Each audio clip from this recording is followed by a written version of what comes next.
হাজার চাপের মধ্যে হলেও আমি আমার ঘরগুলো প্রতিদিন কিভাবে পরিষ্কার পরিচ্ছন্ন করে রাখি, ভাড়া বাড়িটাকে নতুনের মতন চকচক করে রাখি, সেগুলোই তোমাদেরকে আমি শেয়ার করব আজকে।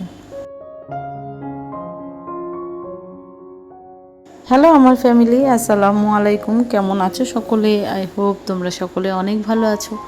আলহামদুলিল্লাহ, আমি এবং আমার পরিবারের সকলে অনেকটা ভালো আছি। সকালবেলা ঘুম থেকে উঠে আমি আমার মুখটা তোমাদেরকে দেখিয়ে দিলাম, কারণ কি আমার শরীরটা একদমই ভালো নেই। আমি কদিন ধরে খুবই অসুস্থ ছিলাম, এখনও পর্যন্ত আছি, পুরোপুরি সুস্থ নই। আগের ভিডিওতে তোমাদেরকে বলেছিলাম ছোটোবাবু বড়বাবু এখনও পর্যন্ত অসুস্থ, ওরা সুস্থ হলেই আমি তোমাদেরকে বলবো যে ওদের কি হয়েছে। তো সকলে কেমন আছো অবশ্যই কমেন্ট করে একটু জানাবেন।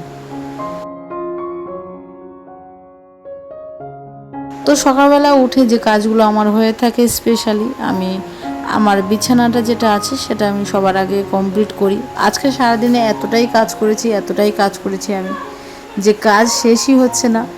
মানে নর্মালি আমি হয়তো মনে করতাম যে ভাড়া বাড়িতে কী কাজ থাকে, কিন্তু সেটা এখন আমি হাড়ে হাড়ে টের পাচ্ছি যে ভাড়া বাড়িতে কী কাজ থাকে। আমি যেখান থেকে এই বাড়িতে এসেছি আমার যেন কাজই শেষ হয় না। কারণ সবথেকে বড় কথা, সারাদিন কাজ আর কাজ। আমি যতই কাজ করি না কেন মনে হয় যে এখনও পর্যন্ত অনেক কাজ পড়ে আছে। কিন্তু সত্যি কথা বলতে সংসারে কাজকাম করতে করতে যেন কদিন খুবই ক্লান্ত লাগছে, মানে প্রচুর পরিমাণে অসুস্থ লাগছে। তো কিছুদিন তরফ হয়ে গেছে যে আমি বড় মেয়েটাকে নিয়ে এনে রেখে দিয়েছি আমার কাছে। তোমাদেরকে যেহেতু বললাম সিরিনের শরীরটাও খারাপ, দুটো মেয়ে এখন আমার কাছেই আছে। আর এত কমেন্ট তোমরা করছো, যে কমেন্টের উত্তর আজকে আমি তোমাদেরকে এই ভিডিওর মধ্যে দেব। যে আমার বাড়ি কোথায়, আমার ঘর ভাড়া কত করে নেয়। তোমরা যদি আমার আগের ভিডিওগুলো দেখে থাকো অবশ্যই বুঝতে পারবে যে আমার ঘর ভাড়া কত করে নেয় বা আমি কোথায় থাকি। তবুও তোমরা আমার নতুন ভিডিও দেখছো হয়তো, সেই জন্য তোমাদের এতগুলো কোশ্চেন থাকতেই পারে, স্বাভাবিক। তো আমি বিছানার চাদর বিছানোর আগে কিন্তু বিছানার চাদরের কোণে চারটে মানে আগাতে আর কি চারটে গিড্ডি বেঁধে দিই, যাতে বিছানার চাদরটা না নড়ে। যেহেতু প্রতিটা বাড়িতে বাচ্চা আছে, আর বাচ্চাগুলো এতটাই চঞ্চল হয়, বাচ্চাগুলো বিছানার উপরে উঠে নাচানাচি করে, তারা এক জায়গা থেকে আরেক জায়গায় যখন সরে বিছানার চাদরটাও কিন্তু গুটিয়ে এক জায়গায় চলে আসে। সেই জন্য করে আমি কি করি, বিছানার চারটে কোণ আর কি ভালোভাবে বেঁধে দিই চাদরে, যাতে বিছানার যে চাদরটা আমরা বিছাচ্ছি সেটা যাতে না গুটিয়ে এক জায়গায় চলে আসে। তো যাই হোক, এটা আমি করি। তোমরা চাইলে তোমরাও করতে পারো, করে দেখতে পারো যেটা কতটা উপকার হয়। তো যাই হোক, আমি এবারে বিছানার চাদরটা চেঞ্জ করে নিলাম, নিয়ে এবারে আর কি আমি ফাইনাল লুকটা তোমাদেরকে দেখাবো। আমি যতটুকু পারি, সত্যি কথা বলতে আমার ভাড়া বাড়িটাকে আমি সুন্দরভাবে গুছিয়ে রাখার চেষ্টা করি। এই যে দেখো, আমার বিছানাটা গুছানো কমপ্লিট। কেমন লাগছে অবশ্যই কমেন্ট করে বলবে। চারিদিকে ঘর যেন আমার হাটকে আছে। তো আমি একটা একটা করে গুছাবো আর একটা একটা করে তোমাদেরকে শেয়ার করব। এদিকে পানি রাখার জায়গাটা আমি মানে কাকু পানি দিয়ে গেছে, কিন্তু পানির উপরে যে ফুলের যে এটা থাকে সেটা আমি এখনও পর্যন্ত বসাইনি, সেটা এই যে বসিয়ে দিলাম। তো এই হচ্ছে আমার সারা দিনের ব্যাপার। আমি সারাদিন টুকিটাকি করে কাজ করি। আর কিছুদিন আগে একটা ভিডিও দিয়েছিলাম, সেখানে একটা দিদি, কিংবা আমি জানি না সে আমার থেকে বয়সে ছোট কিনা বড়, সে আমাকে কমেন্ট করেছে যে আপনার গ্রামের বাড়িতে যে আপনি মানে তক্তপোষের নিচে যে কাপড়, তক্তপোষের নিচে তো একটা পর্দা মতন করতে পারেন, দেখতে সুন্দর লাগবে। আপনি তো আগে গ্রামের বাড়িতে করে রাখতেন। ঠিক কথাই বলেছ, কিন্তু এখানে যে কাপড়গুলো না, এটা কোনো কাপড় এখানে ছিল না। তারপরে দেখলাম যে না, এটা আমার এখানে ছিল। আর একটা দেখো আমি সবুজ মতন বের করে রেখে দিয়েছি। তো এইদিকে টুকিটাকি কাজকাম করতে করতে কিন্তু বেশিরভাগটা অন্ধকার হয়ে গেছে। আমি সারাদিন কাজ করতেই থাকি। দুটো বাচ্চা যেহেতু অসুস্থ, আমি নিজেও অসুস্থ, এদের সঙ্গে সময় তো আমার দিতেই হবে। আর যারা মা হয়েছে তারা অবশ্যই জানো যে সারাদিন বাচ্চা যদি অসুস্থ থাকে, মানে মায়েরা কোনো কাজই করতে পারে না। সেই মাঝখানে থেকেও কিন্তু আমি আমার সংসারটাকে এইভাবে আর কি করার চেষ্টা করি। তো যাই হোক, এদিকে দেখো, এই পারে বিছানাটা আমার গুছানো কমপ্লিট হয়ে গেছে। আর এই বিছানার চাদরের প্রতি মায়াটা যেন আমি একদমই ছাড়তে পারি না। এই বিছানার চাদরটা কিন্তু আমার বুবু আমাকে দিয়ে গিয়েছিল। বিছানার চাদরের রঙটা কিন্তু একদম মানে শেষ হয়ে গেছে, রঙটা চটে গেছে। আর বালিশের ওরটা কিন্তু একদম নতুন আছে। আর এই নেই নেই করে এই বিছানার চাদরটার বয়স মিনিমাম 15 থেকে 16 বছর হয়ে গেছে। বুবু দিয়ে গেছে, মানে বুবু যখন বিয়ে হয়েছিল বুবু তখন এটা মানে গিফট পেয়েছিল বিয়েতে। আর সেই জিনিসটা আমি এখনও পর্যন্ত ব্যবহার করছি। আমার বড় বাবু যতবার আমার মানে কোনো জিনিস দেখে, ও নিজে দেখে অবাক হয়ে যায় যে এত বছর তুই জিনিসগুলো কিভাবে চালাচ্ছিস, মানে কিভাবে তোর কাছে আছে। আর সত্যি কথা বলতে পুরানো জিনিসের প্রতি মায়াটা আমার ঠিক অন্য রকমই। আমি মনে করি এটাই যে নতুন যতই কিনি না কেন সেটা যেন ভালো হয় না, কিন্তু যে কোনো পুরানো জিনিসটার প্রতি দেখবে মায়াটা ঠিক অন্য রকমই থাকে। তো যাই হোক, বিছানাটা গুছিয়ে নিয়েছি, এবারে বাবুদের পড়ার জায়গাটা আর কি একটু সুন্দরভাবে গুছিয়ে নিলাম, নিয়ে আর কি এগুলো একটু ভিতরের দিকে চেপে দিয়ে যে এটা কিভাবে হবে আমি একটু দেখে নিচ্ছি আর কি, যে পুরোটা আসবে কি না। তো দেখলাম যে না, এটা হয়ে যাবে, যেহেতু দড়ি নেই দেখে তোমাদের দাদা ভাইয়ের একটা গেঞ্জি ছিল, তো সেই গেঞ্জিটা সরু জায়গার দিক থেকে খুলে ভালোভাবে কেটে নিয়ে আর কি দড়ি লাগিয়ে নিলাম। কে বলেছে মেয়েদের মাথায় বুদ্ধি নেই? মেয়েদের মাথায় যা বুদ্ধি আছে ধারণার বাইরে। আর আমার মাও একই কথা বলে যে আমার ছোটো মেয়ে এত বুদ্ধি কোথায় থেকে। নর্মালি আমি প্রথম থেকে সংসার করতে অনেকটা ভালোবাসি, সেই জন্য সব কিছুর প্রতি মায়া মমতাটা ঠিক আমার অন্যরকমভাবে। তো যাই হোক, এটা আমি এখানে লাগালে কেমন লাগে অবশ্যই কমেন্ট করে বলবে। দুটো ঠিক নয়, 3-4টে আপু কন্টিনিউভাবে আমাকে কমেন্ট করছে যে আমার বাড়ি কোথায়, আমার ঘর ভাড়াটা কত করে নেয়। তো তাদের উত্তরটা আমি দিয়ে দিই। আর এটা কিন্তু কেমন লাগছে অবশ্যই কিন্তু কমেন্ট করে আমাকে জানাবে। দিনের শেষে এটা দেখো লাগিয়ে দিয়ে কিন্তু আমার বেশ ভালো লাগছে। আমি সত্যি কথা বলতে ঘর গুছাতে যে কোনো জিনিসের প্রতি মায়া মমতা দিয়ে কাজ করলে আমার মনে হয় সেটা আরও বেশি সুন্দর লাগে। আর ওপারটা না ফাঁকা থেকে গেছে, ওপারটা যদি কোনো দিনও কোনো ভালো কাপড় পাই সেটা ওখানেও দিয়ে দেবো, আমার কিন্তু বেশ ভালো লাগছে। তো যাই হোক, এবারে শোকেসটা গোছাতে এসেছি। আর চলো কিছু কমেন্ট তোমাদেরকে আমি বলি। একটা আপু কমেন্ট করেছে যে আমার বাড়িটা কোথায়। আমার বাড়িটা দক্ষিণ বারাসাতে গো। আমি অনেকবার ভিডিওর মধ্যে বলেছি আমি দক্ষিণ বারাসাতেই থাকি। আর আরও দুটো আপু কমেন্ট করেছে যে আমার ঘর ভাড়া কত করে নেয়।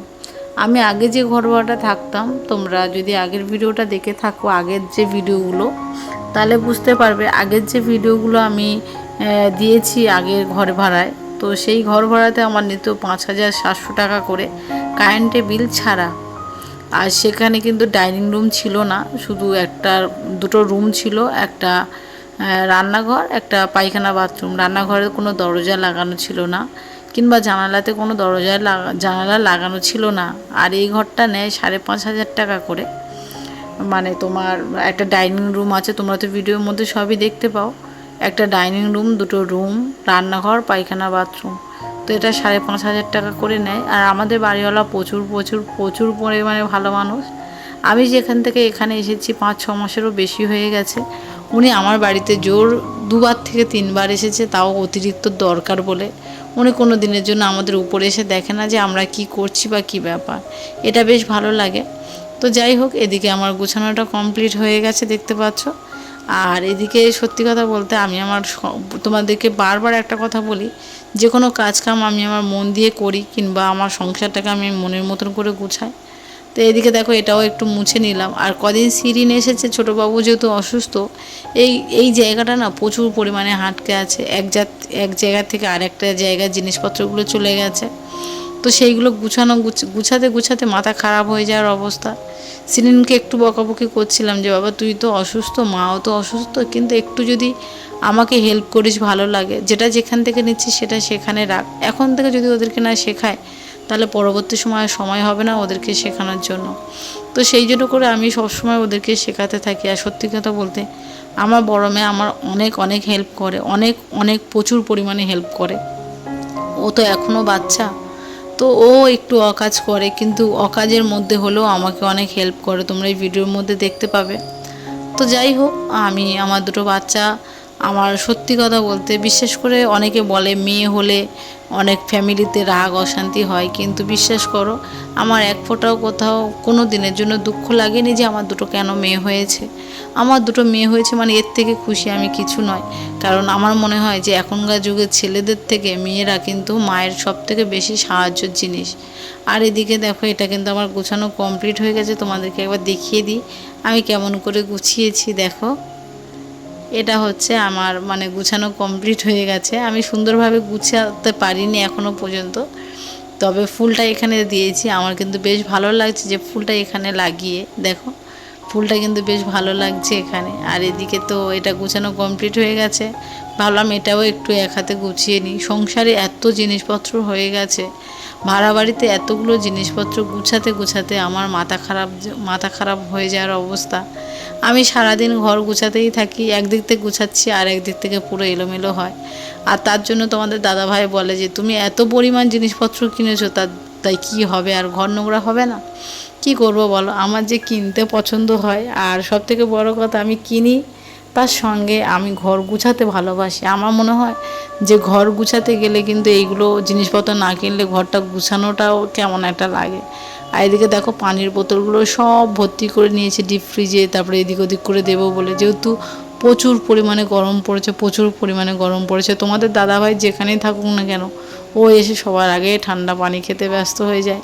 আর আমিও একটু আধটু খাই, যে আমি খাই না তা নয়, কিন্তু আমার টোটালিভাবে ঠান্ডা পানি খাওয়া নিষেধ আছে। তো যাই হোক, চলো একটু ছাদে থেকে ঘুরে আসি।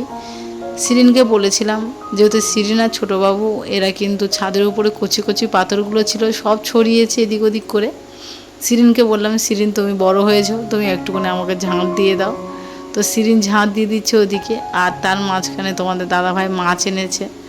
আর মাছটা যেন কাটতে গেলে আমার খুবই রাগ ধরে, মাছ মানে ধুতে গেলেও খুবই রাগ ধরে। তো তোমাদের দাদাভাইকে বলেছে, মানে দাদাভাই এনেছে যেহেতু ভালোবেসে, আর বাবুরা পেটি খেতে ভালোবাসে। তো যাই হোক, সব কিছু মিলিয়ে অনেক ভালো হয়েছে। আর আজকে ভিডিওটা কেমন হয়েছে অবশ্যই কিন্তু কমেন্ট করে জানাবে। আর ভিডিওর মধ্যে যদি কিছু ভুল বলে থাকি, বা যদি আমার কথাবার্তার মাঝে যদি কিছু ভুল হয়, তোমরা সকলেই প্লিজ ক্ষমা চোখে দেখো। সবাই সুস্থ থাকবে, ভালো থাকবে, এবং আমাদের সকলের জন্য দোয়া করবে। এই যে মাছ ধোয়া কমপ্লিট হয়ে গেছে, যেহেতু আজকে মাছটা আমি ভাজা করব, ভাজা করাটা আর হয়তো দেখাতে পারবো না, একটু নুন আর একটু হলুদ গুঁড়ো দিয়ে ভালোভাবে ওটা মাখিয়ে নেব, নিয়ে আর কি আমি ভেজে নেব। তো আবার সকলকে বলি, আমার যেহেতু এবারে কাজ কমপ্লিট হয়ে গেছে, মানুষের কথাবার্তার মাঝে যদিও বা কিছু ভুল হয়ে থাকে, সকলের কাছে রিকোয়েস্ট করছি ক্ষমা চোখে সেটা দেখো। তো আজকে ভিডিওটা কেমন লেগেছে অবশ্যই কিন্তু কমেন্ট করে জানাবে। তোমাদের একটা সুন্দর সুন্দর কমেন্ট আমার কিন্তু খুবই আগ্রহ দেয় নতুন একটা ভিডিও করার জন্য। সবাই সুস্থ থাকবে, ভালো থাকবে, এবং আমাদের সকলের জন্য দোয়া করবে। খুদা হাফিজ।